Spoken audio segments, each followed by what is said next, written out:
The moment a billionaire introduced a struggling single dad as her boyfriend, a $50 million dining room fell completely silent. The Whitmore estate stood on a quiet hill outside Greenwich, Connecticut, its stone walls glowing softly under warm evening lights. Long glass windows reflected the dark sky like mirrors, and inside, a dining table stretched nearly 12 feet across polished marble floors. Crystal glasses, silver cutlery, and white candles lined the table with perfect precision, the kind of precision that only existed in homes where every detail had been planned years in advance. And at the far end of that long table sat Daniel Carter, a man whose entire life could fit inside a small two-bedroom house and a modest pickup truck. His navy button-down shirt was clean but worn at the collar, the sleeves rolled neatly above steady hands that had spent years repairing engines and tightening bolts. Across from him sat Edward Whitmore, a billionaire investor whose name appeared in business magazines more often than most people checked the weather. Edward studied Daniel quietly, the way powerful men often studied problems they had not expected to see in their home. Beside him sat Margaret Whitmore, elegant and composed, her posture straight as marble, her eyes sharp enough to measure a man in seconds. The room smelled faintly of rosemary and roasted steak, but no one seemed interested in the food. Because moments earlier, Charlotte Whitmore had just placed her hand gently on the table and said something no one in that room had prepared for. "Mom, Dad, this is Daniel. My boyfriend." For a second, the words hung in the air like a note from a piano that refused to fade. A fork paused halfway to a plate. A glass stopped inches from someone's lips. Even the quiet hum of the air system seemed louder in the silence. Edward Whitmore leaned back slowly in his chair, his eyes drifting from his daughter to the man sitting across from him. "Your boyfriend," he repeated calmly, though the faint disbelief in his voice was impossible to hide. Daniel didn't interrupt. He didn't rush to explain himself.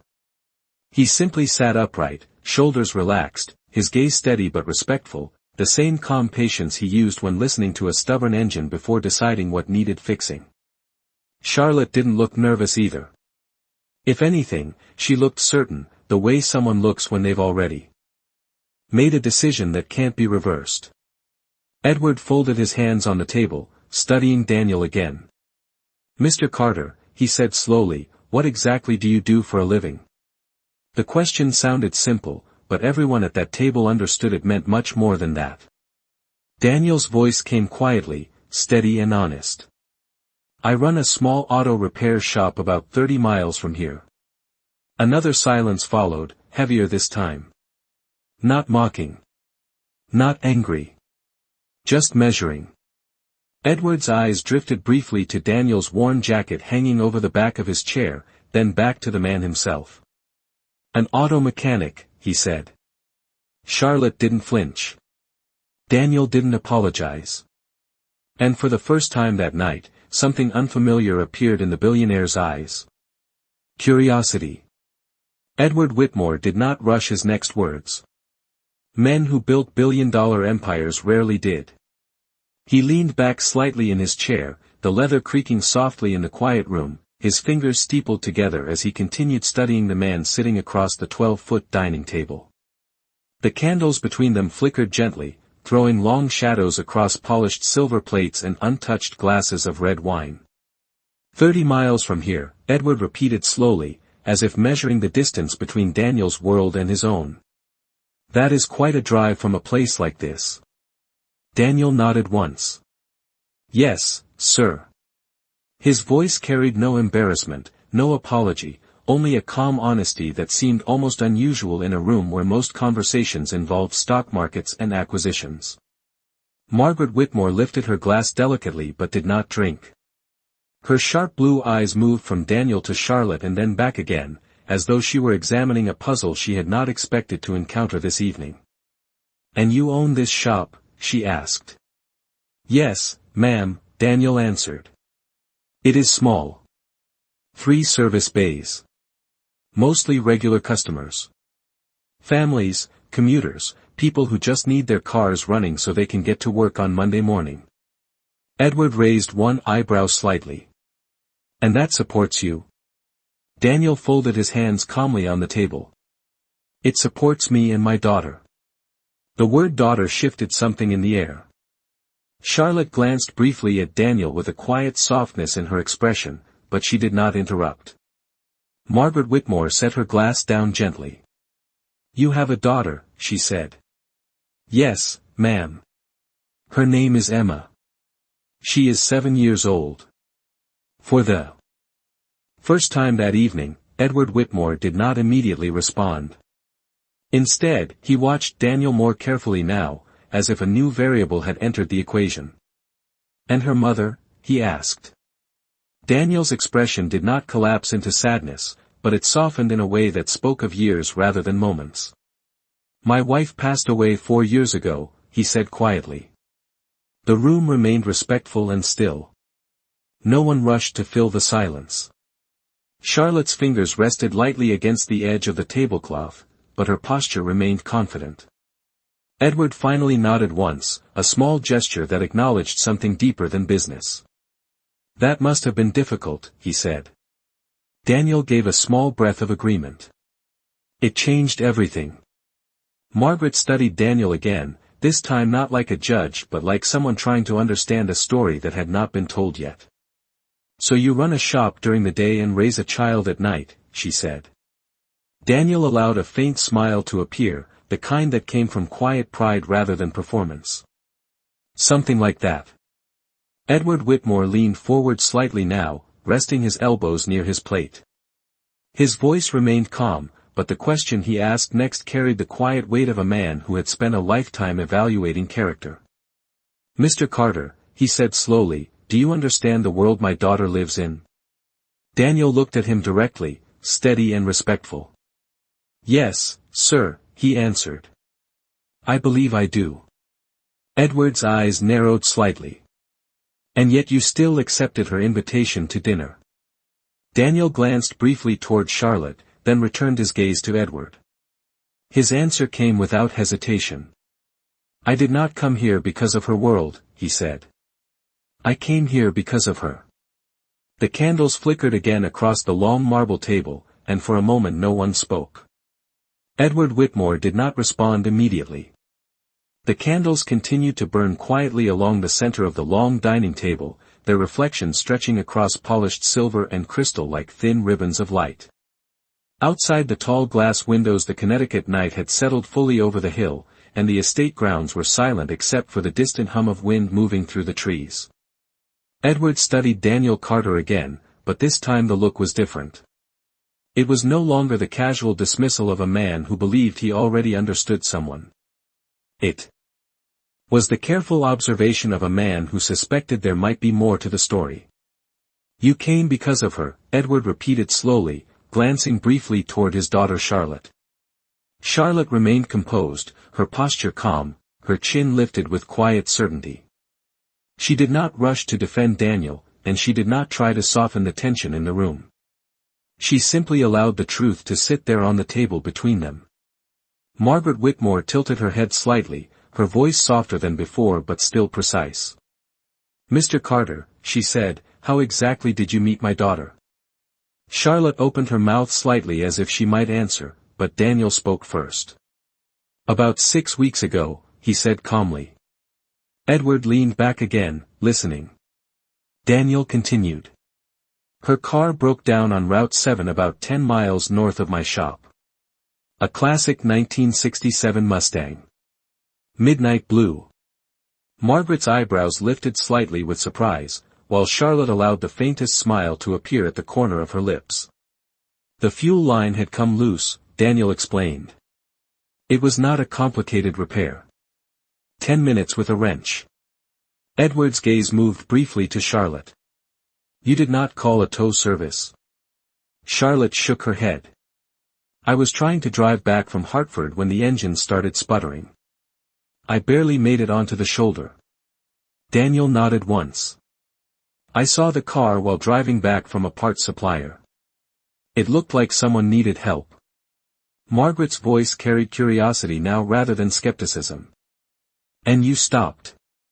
Daniel gave a small shrug that made the moment sound almost ordinary. Yes, ma'am. A car like that should not be stranded on the side of the road. Edward folded his arms lightly across his chest. "Did you know who she was?" he asked. Daniel shook his head. "No, sir. To me she was simply someone with a broken car."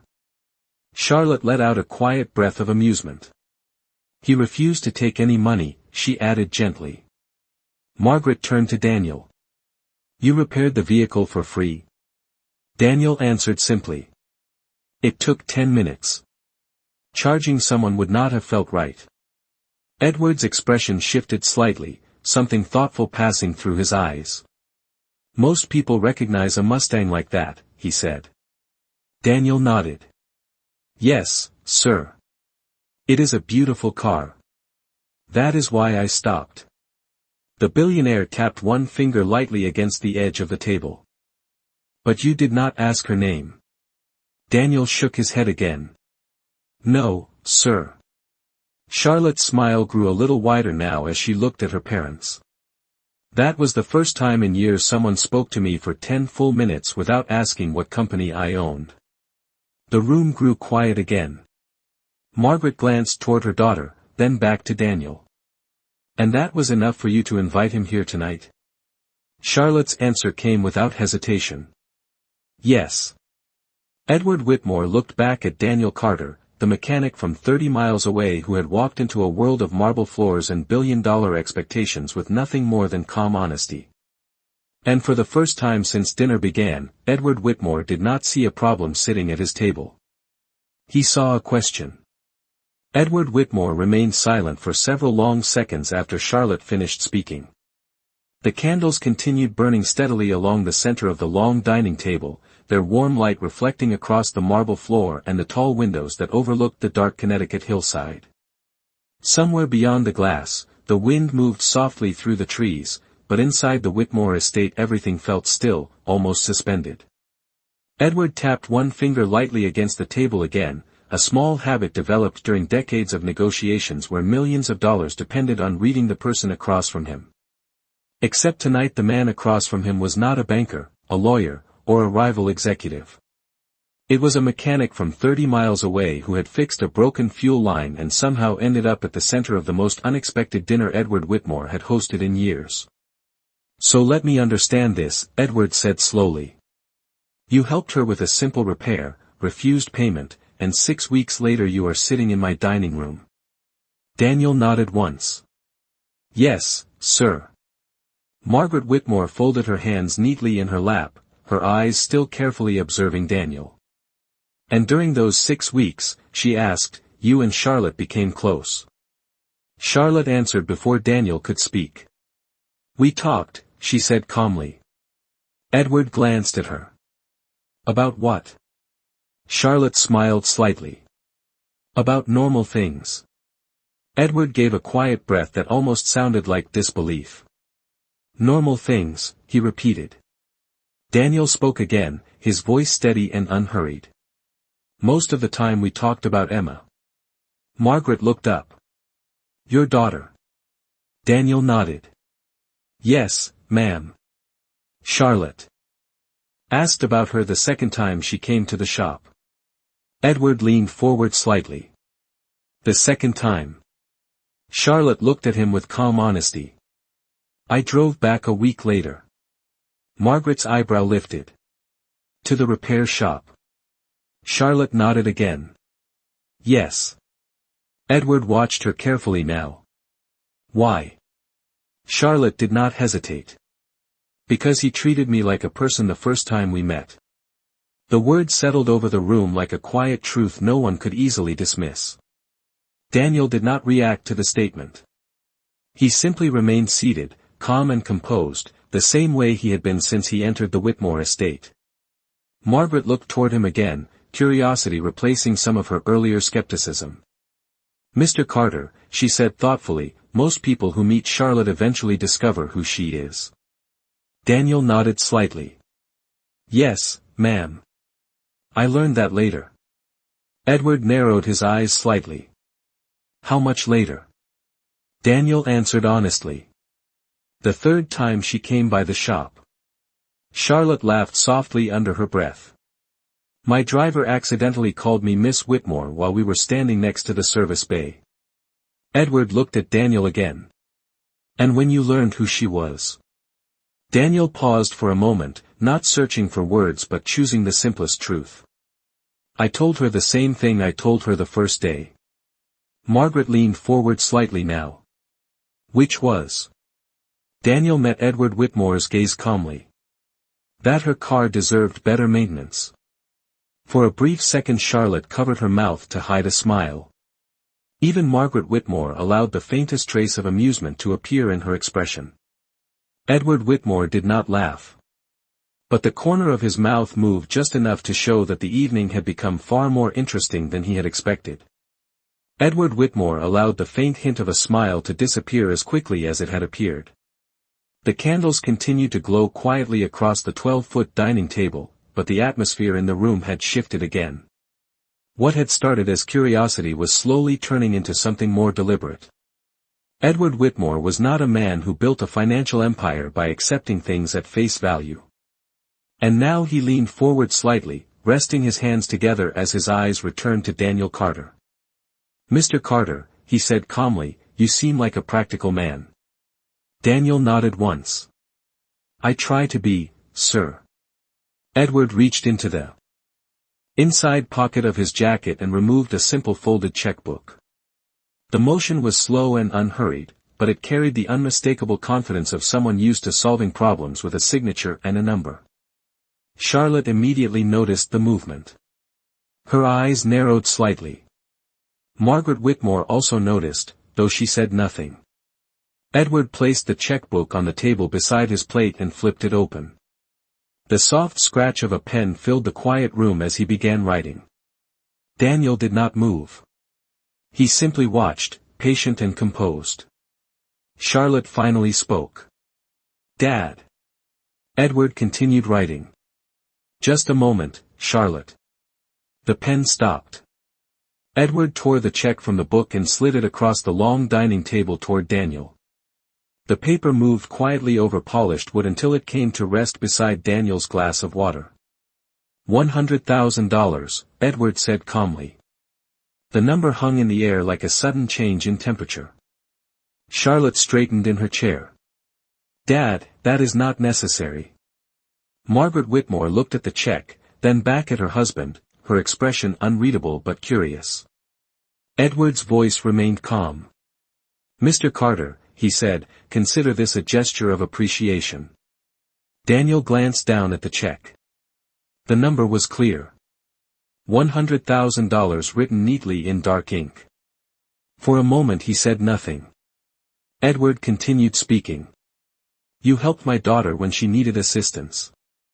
You have clearly been respectful toward her since then. I appreciate that. Charlotte shook her head slightly now. This is not what tonight was supposed to be. Edward raised a hand gently without looking at her. I am not finished. His attention returned fully to Daniel. A man raising a daughter on the income of a small repair shop could probably use an opportunity like this. The words were calm, but the meaning beneath them was unmistakable. The room grew very still again. Daniel Carter slowly lifted the check from the table and studied it for a few seconds. Charlotte watched him closely now. Margaret Whitmore also leaned forward slightly, waiting to see what the mechanic from 30 miles away would do with a number that could change most people's lives. Daniel then placed the check carefully back onto the table. He slid it gently across the polished surface until it returned to Edward Whitmore's side of the table. His voice remained quiet, steady, and completely respectful. Sir, Daniel said, I appreciate the gesture. Edward's eyes narrowed slightly. Daniel continued calmly. But I did not help Charlotte for money. Charlotte's shoulders relaxed slightly. Edward looked down at the check, then back at Daniel. Most people would not send that back, he said. Daniel nodded once. Most people might need it more than I do. Edward raised an eyebrow. And you do not need it. Daniel gave the smallest hint of a smile. What I needed was already sitting across from me when she walked into my shop. For the first time since dinner began, Edward Whitmore said nothing at all. Edward Whitmore looked down at the return check for several long seconds. The paper rested quietly beside his plate, untouched now, as though it had suddenly lost all value inside that room. The candles along the table continued to burn with steady light, but the atmosphere had changed again. Something subtle had shifted, the way a room shifts when a truth no one expected quietly reveals itself. Edward finally closed his checkbook and slid it back into his jacket pocket. The movement was calm, controlled, but his eyes never left Daniel Carter. For decades Edward Whitmore had watched men react to money. He had watched executives chase it, investors fight for it, and competitors build entire strategies around it.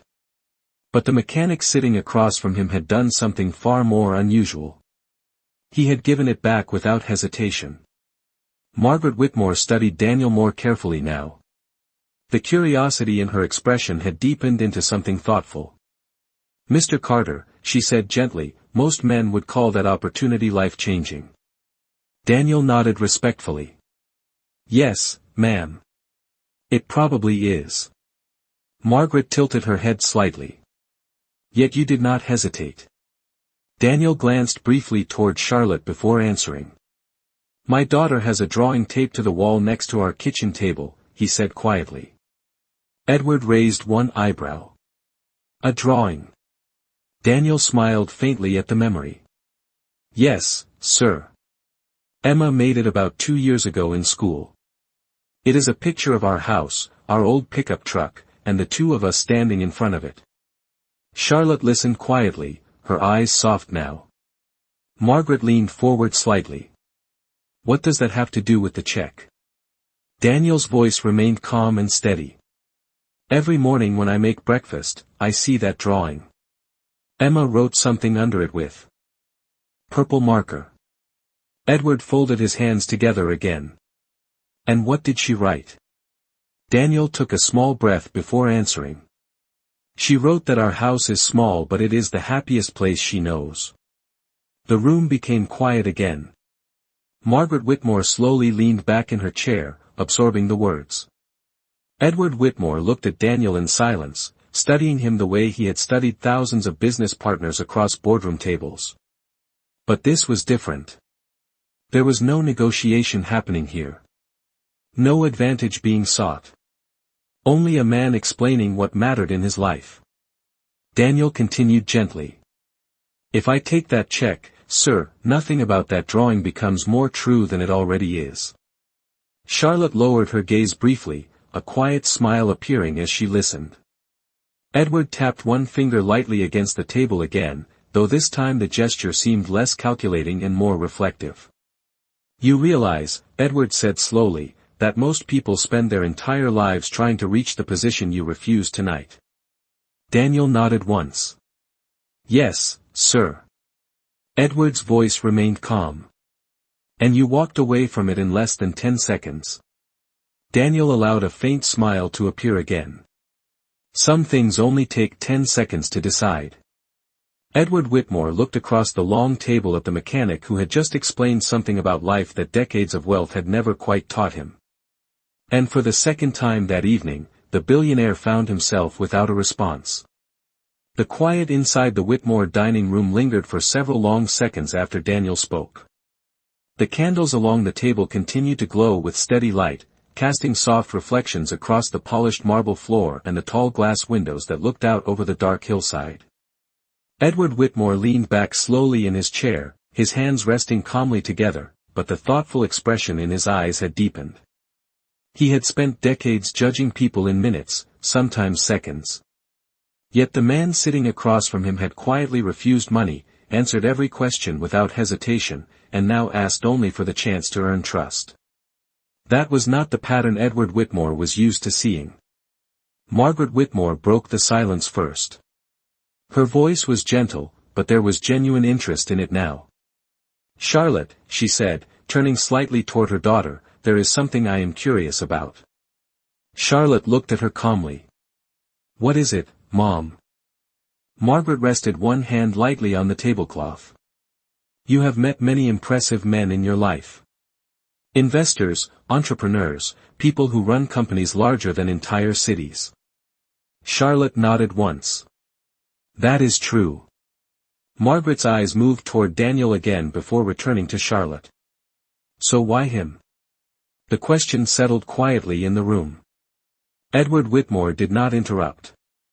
He also wanted to hear the answer. Charlotte did not rush her response. She folded her hands calmly in front of her and glanced briefly toward Daniel before speaking. Because he never tried to impress me. Edward tilted his head slightly. Explain. Charlotte's voice remained calm and sincere. Every person I meet usually knows exactly who I am before they shake my hand. They see the company, the money, the influence.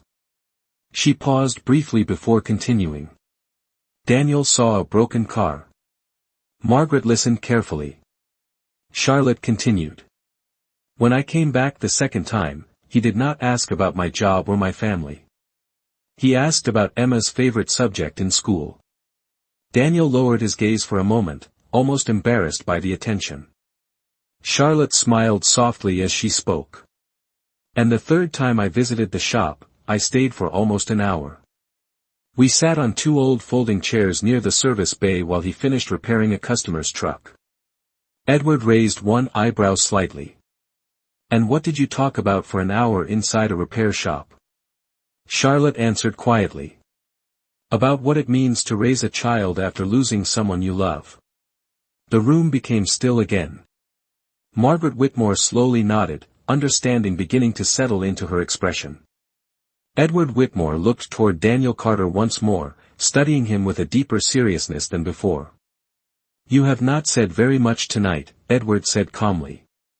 Daniel gave a small respectful nod. I try to speak when it matters, sir. Edward watched him for another moment before asking his next question. Tell me something honestly, Mr. Carter. Daniel met his gaze. Yes, sir. Edward's voice was steady and deliberate. If Charlotte had never told you who she was, would you still be sitting here tonight? Daniel did not hesitate. His answer came quietly but with absolute certainty. Yes, sir. Charlotte looked at him again, and this time the warmth in her expression was impossible to hide. And for the first time since the dinner had begun, Edward Whitmore slowly nodded. Edward. Whitmore's slow nod settled over the table like the final movement of a long conversation that had been building all evening. The candles still burned steadily between them, but the tension that once filled the room had quietly faded, replaced by something calmer and far more thoughtful. For the first time since dinner began, Edward Whitmore leaned back in his chair not as a man testing another person, but as a father reconsidering what he had just witnessed.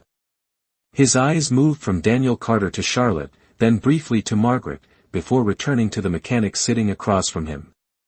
Mr. Carter, Edward said slowly, his voice steady but no longer sharp, I have spent most of my life around people who wanted something from me. Daniel listened quietly. Edward continued. Some wanted investments.